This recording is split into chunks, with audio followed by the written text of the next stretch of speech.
lẹ́yìn tó jáde ní àhámọ́ Portable kéde orúkọ tuntun.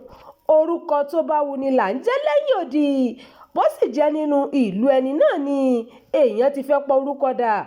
Kò sí ọlọ́pàá tó mú èèyàn síyẹn o. Ohun tí Portable wèrè olórin tí orúkọ rẹ̀ gan jẹ́ Habib Òkìkíọlá Badmus ṣe báyìí nìyẹn. Olórin tàkasúfèé náà ló kéde pé káwọn èèyàn máa pe òun lórúkọ tuntun lẹ́yìn tó ti àhámọ́ ìjọba dé lánàá ọjọ́ Ajé. Innocent ìyẹn aláìṣẹ̀ ni Portable ní káwọn èèyàn máa pe òun báyìí gẹ̀rẹ̀ tó ti kóòtù tí wọ́n tún ti gbọ́ ẹjọ́ rẹ̀ dé lọ́jọ́ Ajé. Nínú fídíò kan lójú ẹ̀ka Instagram níbi tí àwọn èèyàn kan ti rọ̀gbà yí Portable ká ni wọ́n ti sọ pé wọ́n parọ́ mọ́ ni àwọn èèyàn náà ń pè ní Innocent wọ́n sì ń kí káàbọ̀ bí wọ́n ṣe ń kí Portable tó ń pe ara rẹ̀ ní wèrè olórin káàbọ̀. Nínú fídíò náà ni òun náà sọ fún wọn pé kí wọ́n pe òun lórúkọ yẹn, ẹ pè mí lórúkọ tuntun yẹn, a máa kọrin yẹn náà. Bẹ́ẹ̀ ni Portable wí tí àwọn tí wọ́n jọ wà níbẹ̀ sì ń pariwo Innocent gẹ́gẹ́ bó ṣe wí.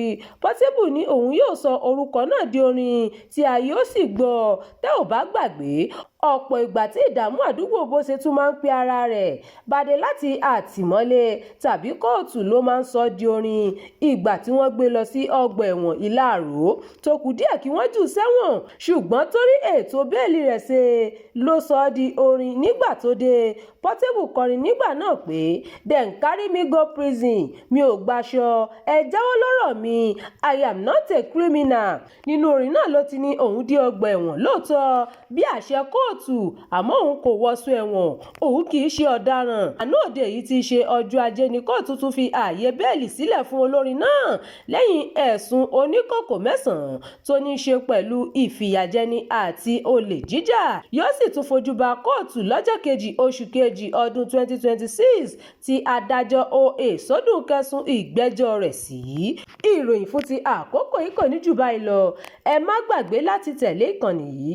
Ẹ máa bá wa pín ká kí ẹ sì fi èròǹgbà yín sí abala àríwísí. Abdulkareem Nimas tó ti ń jábọ̀ ìròyìn.